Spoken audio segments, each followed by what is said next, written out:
Hi, marketers. This is Dots, and welcome to the Marketing Leadership Podcast. With me here is Henry Burreson, an experienced podcast host, influencer marketing expert, and the founder of Soundwave Agency. What a great name. We will discuss leveraging podcasting as an influencer marketing tool. What a great topic. So don't go anywhere. Strap in for the couple of minutes and let's get it. Henry, welcome. How are you doing? I'm doing really well. Thanks so much for having me. Absolutely. I hope you are a fan of Thierry Henry, the great French footballer. But another topic for another day. Sure. But yeah, let's talk about you. Um, your career, your background, your traction. Tell us all Yeah, about. absolutely. So I started off my career in the creator economy as a podcast host myself. So spent a few years, put out over 300 episodes in the gaming Wow. category. That opened a lot of doors for me, one of which was a career in influencer marketing. So I worked at an agency for a few years, worked with some amazing clients, learned a ton. And today I'm combining both of those experiences and operating a podcast influencer marketing agency where I help introduce brands to the world of podcast marketing. Absolutely. Now I have a target. If you're listening or watching, um, sure, there's no way to comment, but you probably see this on a social media post or something like that. Let me know if you want me to hit 300 or 301 so that I can compete with Harry there. So we'll see.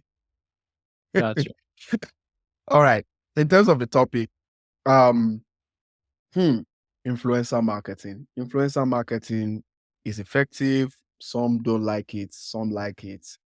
Influencers these days sometimes have become stakeholders. It's an industry that is changing, and then being able to leverage that from a podcasting perspective even makes it more interesting. So when it comes to the selection bit, which I know is one of the earlier steps, you're selecting the host you want to use. Let's say the host is the influencer.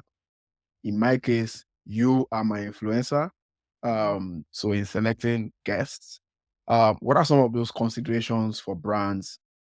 What are some of those, let me just put it this way, lesser known um, best practices to look at to make the right selection in this space, for podcasting, especially when you are looking at thought leaders on both sides? Yeah, that's a great question. The influencer selection process is the most important part of the whole campaign. When we run campaigns with brands, the first thing we do is we ask, do we want to do video podcasts or audio podcasts? It's not like something that's asked a whole lot in normal influencer marketing on other channels, but that obviously makes a huge difference on whether or not we can showcase the product, whether there can be product placement or not, whether you want to reach an audio audience that is maybe listening in the car on their way to work. So that's the first consideration. But the second consideration that I always make is let's look for podcasts that have reoccurring deals with affinity brands or perhaps even competing brands. Hmm. Um, Having long term sponsorship deals is fairly common in podcasting. So it's easy for brands to say, hey, our competitors are this or our affinity brands are that. And then we can find podcasts that have been working with those brands for months and months. So we know that it works, they're reaching the right audience, and then we can target them as well. Interesting. And you've got, I would assume you've got, because we had the podcast guest previously that complained about the lack of data intelligence we require with Yeah. regards to finding these people. So, what's your own take on that? Another great question, I assume. It feels good to have the first question and Yeah. question, but yeah. Yeah. To be honest, it is a bit of a weakness in the podcasting space, just kind of the lack of data. However, there are some really powerful tools.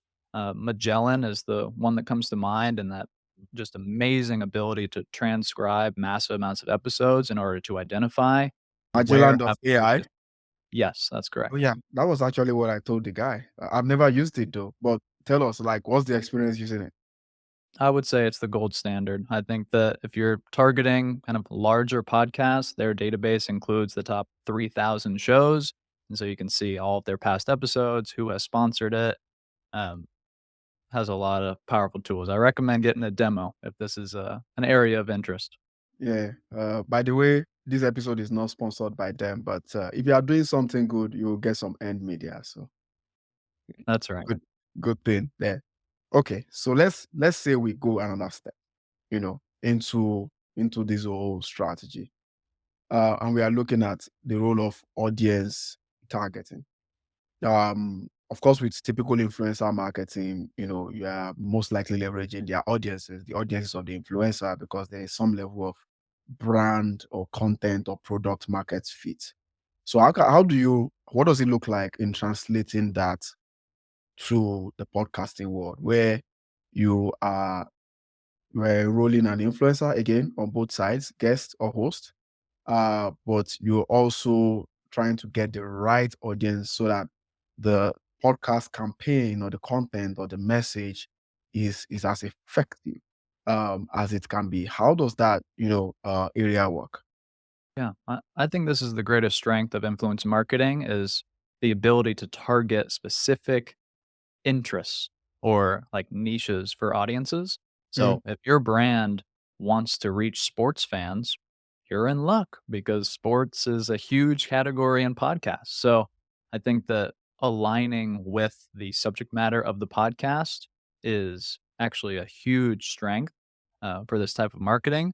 So I think maybe that's a short answer, but I think that aligning the content of the audience with who you want to target is exactly right. And of course, we can also identify specific demographics as well that mm. fall in line with those.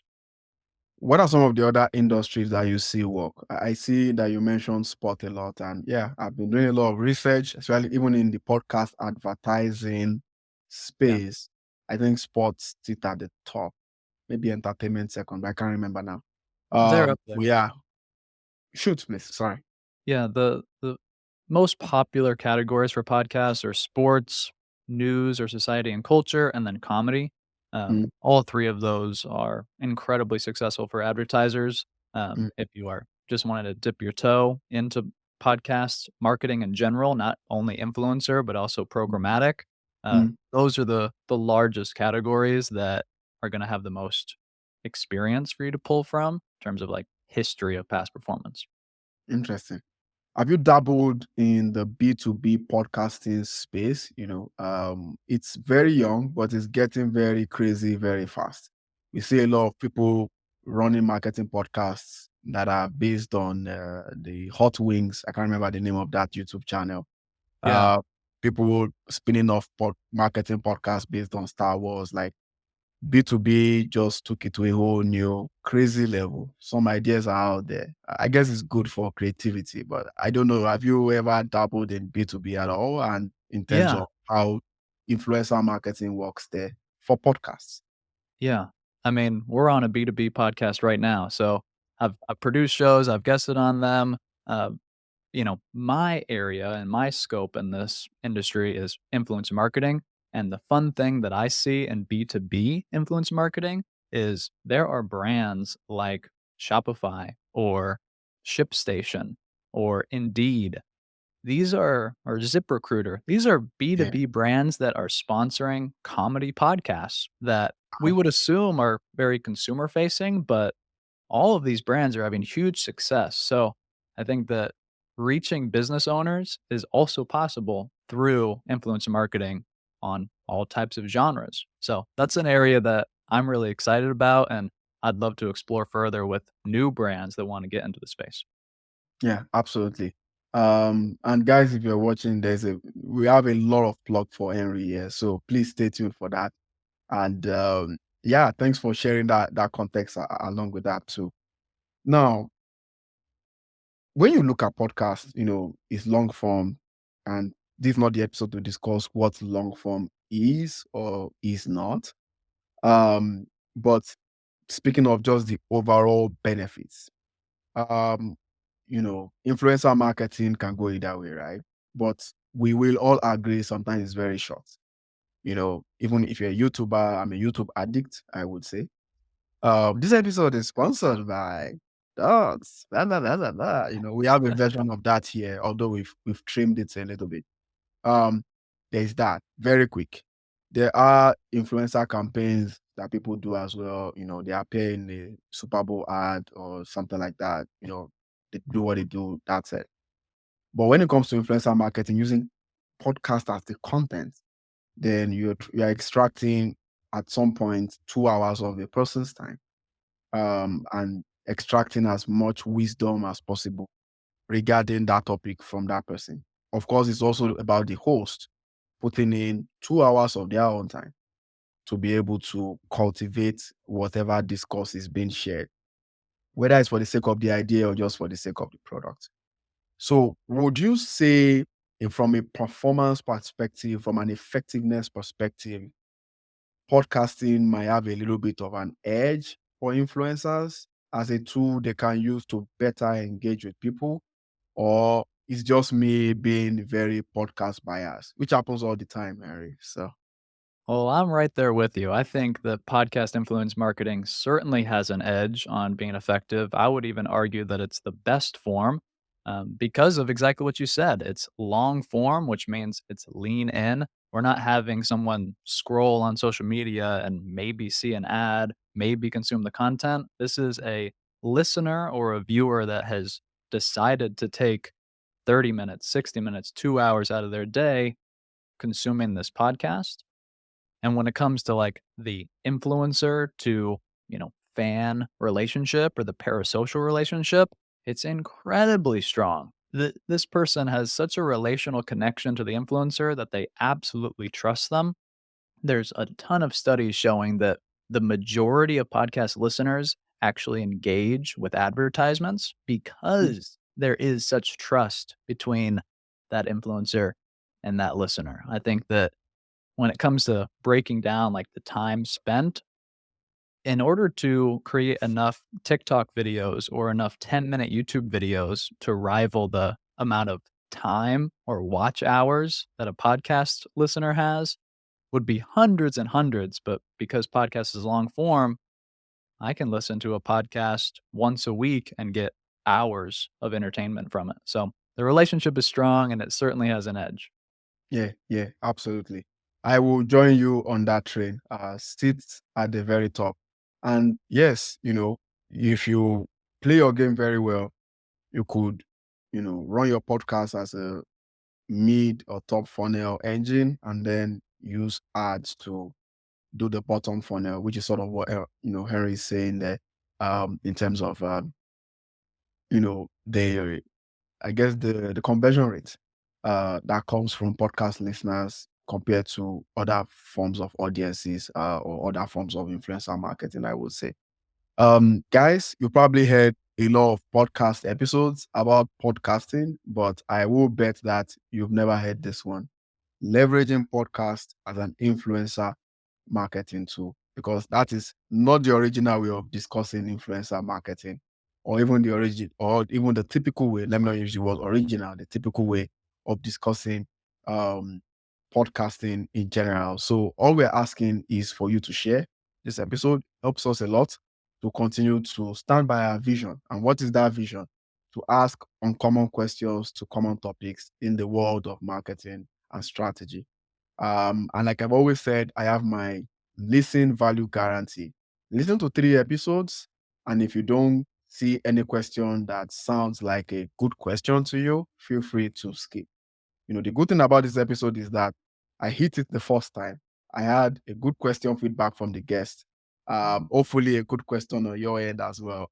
So, all I'm saying is, we try to drive a ton of value from this, and not just making it just another piece of content to occupy your time.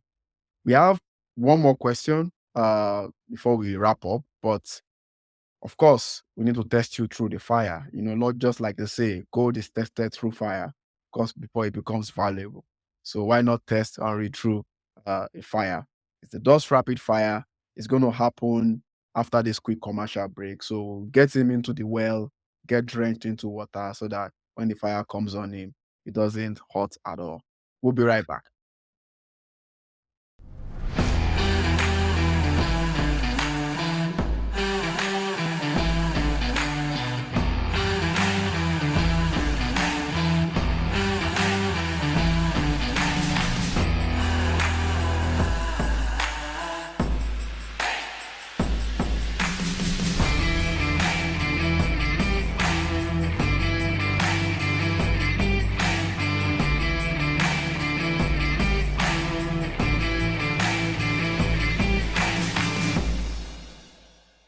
Guys, welcome back. So, like I said, it's the Dust Rapid Fire.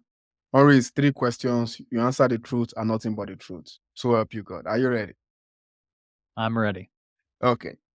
First question is this. Is always the bomber. What is your favorite marketing metric apart from sales or revenue? My favorite for influencer marketing is clicks. I think that when it comes to coming up with a successful campaign, if the offering is good, if the audience is a good match, and the influencer is on board, as long as they're driving clicks, that's a success. After that, maybe it's up to the website or retargeting via email. But if we can drive an action from influencer marketing, that's my favorite thing. Yeah, I've never heard that in a while. Some people also use the word response, or as Google ads, we call it interaction. So Yep. that interaction could be a click, it could be a view, it could be a comment, whatever. But yeah, and that's a good one. Okay. Second question. How long do you use social media every day for work?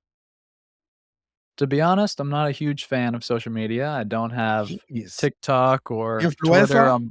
I try to limit myself. However, podcasts, I probably consume 2 to 3 hours a day of podcasts. Oh, yeah. Um, More and more that's being on YouTube, but Yeah. I also listen to Spotify, so 2 to 3 hours, my general average. Yeah. I mean, you're in a better place, so that's good. So it's you're probably getting tons of value, even if you're listening to a crime podcast. There's always thoughtfulness in podcasts, Yep. which is why I love podcasts. So that makes sense. Okay. The last rapid fire question: what is your favorite marketing quote? Yeah, I don't know exactly what the quote is, but to paraphrase, the best type of marketing is word of mouth. I really Mm, resonate with that because in the influencer world, that's exactly what we're going for. We want somebody's favorite influencer to make a recommendation, just like word of mouth. So, being authentic and how we promote products is exactly what I strive to do every day.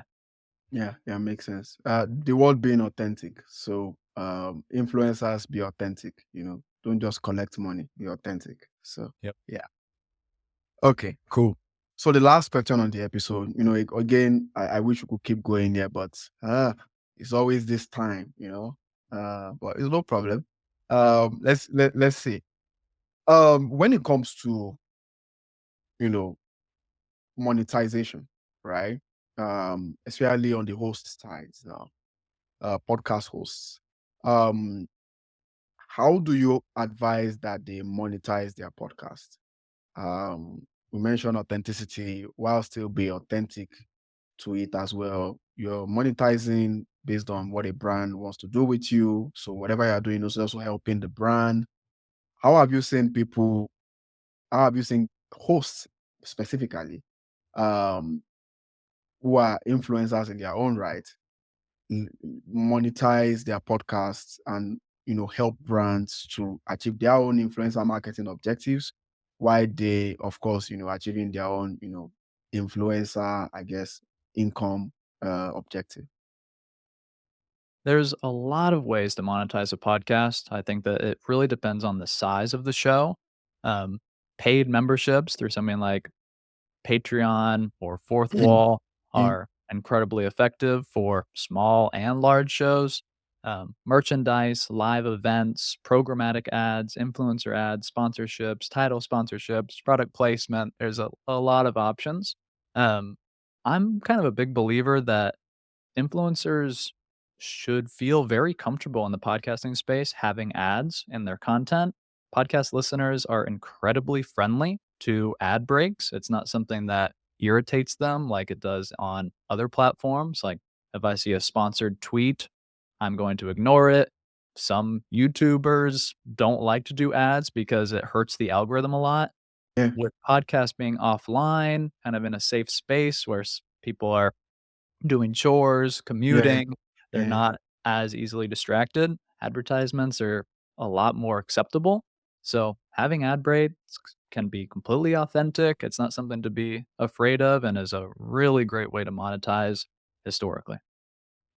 Good point there. But what I will add as a caveat is, just making it, you know, regulating it and keeping the levels same, basically. Yes. And I'll give you a personal example. So on the podcast, I guess, I don't know, first 150 episodes, we had an ad break in the front, middle, and back for me, you know, and there was that. But I felt that that's not great because, first of all, we would like to always give the guest as much visibility as possible, number one. Number two, three is just too much. Like, the question I often ask myself is, if you're listening to this podcast, which I do, I listen to every episode I've put out there, and I hear my own voice, which is sometimes creepy. But um, would you like three plugs? At any one time. Sometimes you listen to episodes where it's still 5 minutes and they haven't even gotten to the topic. They're either talking about the sponsors or trying to summarize the episodes or doing this and that. So basically, I'm trying to get as quick to the point as possible. Um, and just making sure that people focus on the knowledge first. But I agree with you. I agree that when it comes to like our, I guess, reaction to ads within podcasts, still manageable, you know, compared to other forms of media. So, which is why I guess in streamers are being very, very successful, for those who are pursuing that. So, I just wanted to add that in there. But yeah, great way to end this episode. Thank you so much, Henry, for what I call the premium marketing wisdom. Of course, you give a lot of context that show your expertise. uh you know so thank you so much for sharing that. We want more people to know about this, especially those building personal brands, or even brands that want to leverage personal brands, who are placing podcasting at the top, of that influencer cycle. Where can we follow you to learn more about, this whole thing and your work? Yeah. Thanks so much for having me, Dots. It was fun to talk about this stuff. It's a great passion of mine. If you want to connect with me, LinkedIn is the best, Henry Burson, but you can also visit our website, soundwave.pro, find our capabilities, contact us, book a call. I'd love to talk more about podcast marketing. Yeah. And again, all right, thank you again. Thank you so much for that. But thank you so much for also, you seem to be a very well trained speaker. Something I struggle to do because, I'm doing too many hosting. I don't do too many speaking. Now I'm getting to that other side. So thank you so much for that as well. But yeah, great episode. And there are more like it, guys, on my website. Just go to dotslovesmarketing.com. You can also subscribe. It's the marketing leadership on Apple, Spotify, and YouTube. I'd like to thank Descree, Content Allies, and Listen Network for their support. Till another one, connect the dots.